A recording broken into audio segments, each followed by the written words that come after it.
world where jealousy doesn't just simmer beneath the surface, but boils over into a deadly plot. This is the real and haunting story of Caroline Reed Robertson, who, consumed by envy and self-hatred, committed a crime that shocked a nation. Background of the victim. Our story revolves around Rachel Barber, a 15-year-old aspiring dancer. Known for her delicate features, striking green eyes, and a lithe dancer's build, Rachel represented the essence of youthful vitality and potential. Her life, rich with potential, was tragically cut short in the most brutal way imaginable.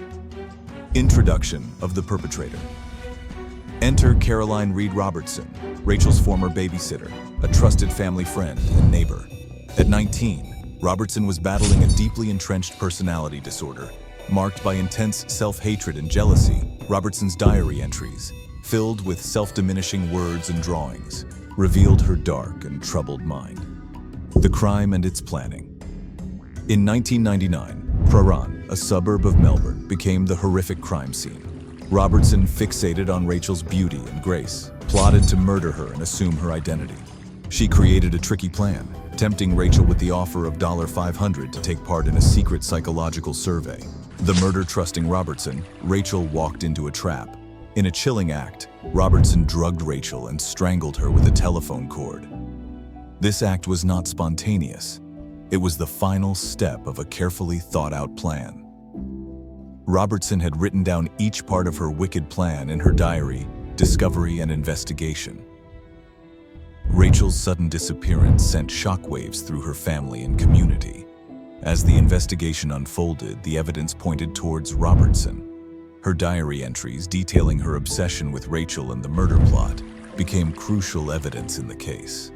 If you're finding this story gripping and want to stay updated with more such intriguing true crime stories, please take a second to hit the subscribe button and ring the notification bell. Your support helps us bring more such content to light. Now, back to our story, trial and sentencing. In 2000, Robertson faced trial, pleading guilty to the murder. The court heard the terrifying details of her plan and her disturbed mental state. Justice Frank Vincent, addressing Robertson, highlighted the danger she posed due to her fixation. She was sentenced to 20 years in prison, with a non-parole period of 14.5 years. The family's struggle and parole opposition. The Barber family, especially Rachel's parents Elizabeth and Michael, were devastated. When Robertson became eligible for parole in 2013, they fought tirelessly to keep her jailed, writing letters to the parole board and campaigning for her to serve at least 18 years. Parole and Release. Despite the family's efforts, in November 2014, the parole board announced Robertson's release under strict bail conditions. The family, while initially opposed, eventually supported her release, under the condition that she be closely monitored. Robertson's life in prison and rehabilitation efforts. During her time in prison, Robertson reportedly transformed. She found Buddhism, formed relationships, lost weight, and changed her image. Reports suggest that she adapted well to prison life, finding it more comforting than the outside world.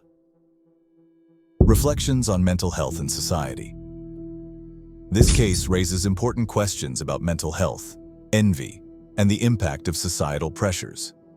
Robertson's intense envy and self-hatred, fueled by her perception of Rachel's perfect life, led to a terrible outcome. As we close this episode, we reflect on the tragic loss of Rachel Barber and the complex journey of Caroline Reed Robertson. This story serves as a somber reminder of the dark turns that unchecked mental health issues and envy can take. Thank you for joining us in exploring this terrifying true crime tale. We invite you to share your thoughts in the comments below. Don't forget to like and share for more deep dives into the most intriguing and chilling true crime stories. Until next time, stay safe and stay curious.